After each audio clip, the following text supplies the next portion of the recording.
नमस्कार। अब जीएसटी में जो रेट्स परिवर्तन हुए हैं उसमें हो गए हैं, 1 महीना करीब होने को है। अब एक बार फिर से देख लेते हैं कि क्यों ऐसा कहा जाता है कि जो जीएसटी है उसका भारत जैसे विविधता वाले देश में, बिजनेसेस में भी जिस तरीके की विविधता है उसमें जीएसटी सक्सेस नहीं हो सकता। और ख़ास तौर पर तब जब किसी सरकार की लोगों के लिए कोई प्रॉपर पॉलिसी ना हो तो वहाँ तो और नहीं हो सकता। आइए इस पर एक संक्षिप्त सी पड़ताल करते हैं।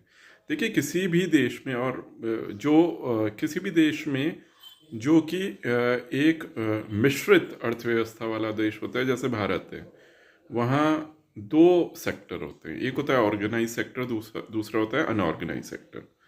अब जब ये जीएसटी आता है तो इसमें ये होता है कि जो ऑर्गेनाइज सेक्टर होता है उसको बेनिफिट मिलता है। क्यों मिलता है? क्योंकि जीएसटी में एक चीज होती है जिसको हम बोलते हैं इनपुट क्रेडिट। इनपुट क्रेडिट का मतलब ये है कि किसी भी प्रोडक्ट के बनने में जिस जिस स्टेज में उसमें कुछ चीज नई ऐड होती है, वैल्यू एडिशन होता है, वहां पर लगभग जो भी टैक्स जो पड़ता है वो जो मैन्युफैक्चरर है उसको वापस हो जाता है ना। अल्टीमेटली जो सारा टैक्स है वो कंज्यूमर को पड़ता है, लेकिन जो भी टैक्स है वो उनको वापस हो जाता है। ये वाला बेनिफिट जो है वह अनऑर्गेनाइज्ड या असंगठित क्षेत्र को नहीं मिल पाता। क्यों? क्योंकि वह असंगठित है, इसलिए उसको, क्योंकि वो फॉर्मल नहीं है, उसको वो नहीं मिल पाता। तो इससे क्या होता है कि ओवर टाइम देखा जाता है कि जो डिमांड होती है वह असंगठित क्षेत्र से संगठित क्षेत्र की तरफ को शिफ्ट हो जाती है। अब इसका जो दुष्परिणाम है वह यह है कि जब असंगठित क्षेत्र में आपके देश का मैक्सिमम जो बिजनेस है, जो छोटा कोई बिजनेस है, छोटा जो व्यापारी है, कोई बिजनेस है, क्योंकि वो असंगठित क्षेत्र में है और वहीं पर ही सारे के सारे जितने भी रोजगार बनते हैं वह अधिकतर असंगठित क्षेत्र में बन रहे हैं।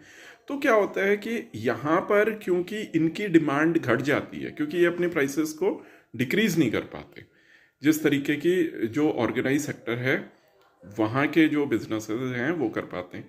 तो इसके कारण क्या होता है, ओवर टाइम हम डिमांड का शिफ्ट देखते हैं और इसका नुकसान क्या होता है, लोगों की, अधिकांश लोगों की जो इनकम है वो घट जाती हैं और एक अजीब सी स्थिति पैदा होती है। और जो संगठित क्षेत्र है वो कौन है? वो बड़े पूंजीपतियों के बिजनेस हैं।